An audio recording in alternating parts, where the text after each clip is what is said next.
God, that was worth it. Oh, dude, I'm so...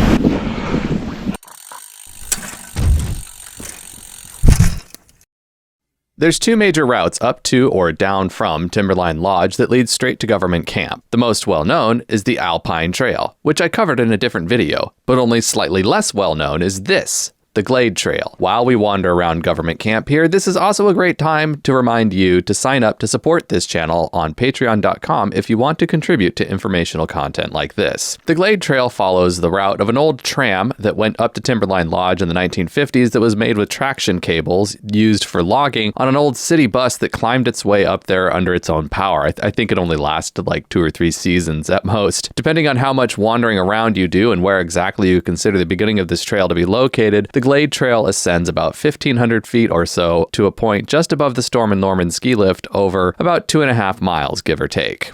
The Alpine Trail and Glade Trail are often ridden as a couplet, going up one and then down the other as they come very close to each other at the top. However you choose to ride this, the Glade Trail is a one-sandwich tour. Park down here in government camp and then proceed past the general store up Meldrum Street away from the highway. Meldrum Street proceeds up the hill about 1/3 of a mile before it approaches the parking at the bottom of the Alpine Trail. And for that reason, I suggest doing this one when you know that the roads in government camp will be snowy, unless you want to traverse to and from the bottom of the Alpine Trail along the Crosstown Trail, which is possible, but you'll probably need to skin in order to do that. When there's snow on the ground, Meldrum Street just sort of ends and transitions into the Alpine Trail with nothing obvious but a berm you'll sort of have to climb over. From here, it's just a big wide pathway with trees on both sides of it. When you see this sign for an intersection, proceed to the right up the hill. The trail will follow a power line cut for a while here. Then, for the next mile or so, the trail just kind of trudges up the hill at a totally manageable and avalanche-safe grade. That is one of the major uses for this place. It's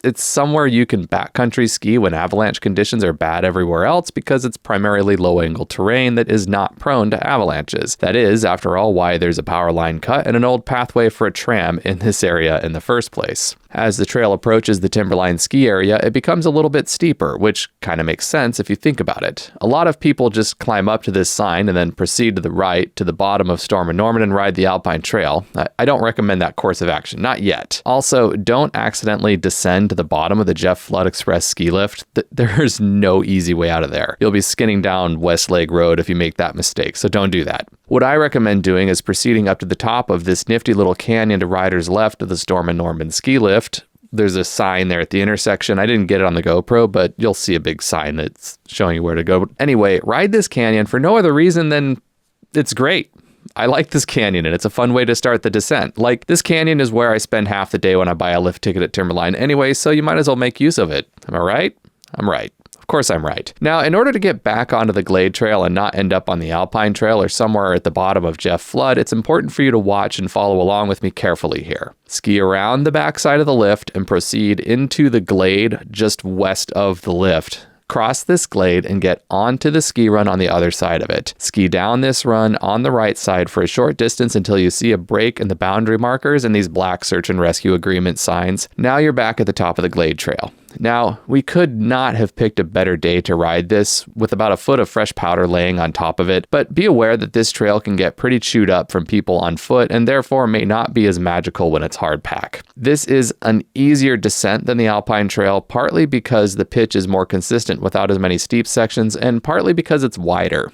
There are some flatter sections on the downhill, though, that go on for a little longer, so I do recommend that split boarders keep their poles out because they're going to come in handy. Also, make sure you've got fresh wax on your bases. Overall, this is much more of a cruiser than the Alpine Trail. If you're looking for a more of a shred after your descent, I'd recommend climbing this and descending the Alpine Trail in that order, even though the Alpine Trail is narrower because it's got some steeper and more challenging sections. Once you're at the bottom of this, it runs right into the road again. There was barely enough snow left on the road surface for us to ski it by the time we got to the street. Keep that in mind. And that's another reason to descend Alpine instead, because it leads right to Summit Ski Area and drops you at the top of government camp instead of the middle of town. It's really a toss-up though.